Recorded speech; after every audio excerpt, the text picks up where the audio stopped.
Hyundai Tucson சொன்னாலே அதோட லக்ஸுரிக்கும் அதோட ஒரு பிரசன்ஸ்க்கும் பேர் போன கார். இந்த கடைசியா வந்த டூசானோட காரோட ஹெட்லாம்ப் பர்ஃபார்மன்ஸ் அந்த அளவுக்கு சாட்டிஸ்பாக்சனா இல்ல. எஃபி ரெட்ரோஃபிட்ல ஸ்பெசிபிக்கா டூசானுக்குன்னு டிசைன் பண்ணி மேனுஃபேக்சர் பண்ண ஆக்டோகியூப் ப்ரொஜெக்டர் செட்டப் தான் இந்த வண்டியில நம்ம ஃபிக்ஸ் பண்ணிருக்கோம். இந்த ஹெட்லாம்ப்ஸ்ல இந்த காரோட ஹெட்லாம்ப்ல இருக்க எக்ஸிஸ்டிங் குட்டி குட்டி ரிஃப்ளெக்டர்ஸ் எடுத்துட்டு அதுக்கு பதிலா 4 LED ப்ரொஜெக்டர்ஸ் ஃபிக்ஸ் பண்ணிருக்கோம். இருக்க ரிஃப்ளெக்டரோட யூனிட் அப்படியே ஃப்ரேம்ஸை கழட்டிட்டு அப்படியே எங்களோட நியூ ஃப்ரெஷ் ஃப்ரேமையும் ப்ரொஜெக்டர்ஸையும் உள்ள ஃபிக்ஸ் பண்ணி ஃபினிஷ் பண்ணிருக்கோம். பாருங்க, ஃப்ரண்ட்ல இருந்து பாக்குறதுக்கு உங்களுக்கு எக்ஸாக்ட் அந்த ஓய் லுக் அப்படியே இருக்கும். ஜஸ்ட் அந்த ரிஃப்ளெக்டர்ஸ் பதிலா சின்ன சின்ன ப்ரொஜெக்டர்ஸ் வரப்போது. மற்றபடி உங்களுக்கு விஷுவலா எந்த ஒரு சேஞ்சஸும் இருக்காது.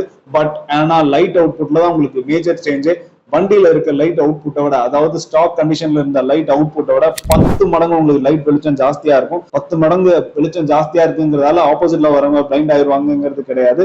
Low beam and high beam ரெண்டுமே உங்களுக்கு பவர் ஜாஸ்தியா இருக்கும். ஸோ லோ பீமே உங்களுக்கு தேவையான எல்லாத்தையும் கவர் பண்ணும்போது ஹை பீமோட யூட்டிலைசேஷனே நீங்க வந்து ரொம்ப கம்மியா தான் யூஸ் பண்ணுவீங்க. எங்க தேவைப்படுதோ அங்க மட்டும் தான் யூஸ் பண்ண போறீங்க.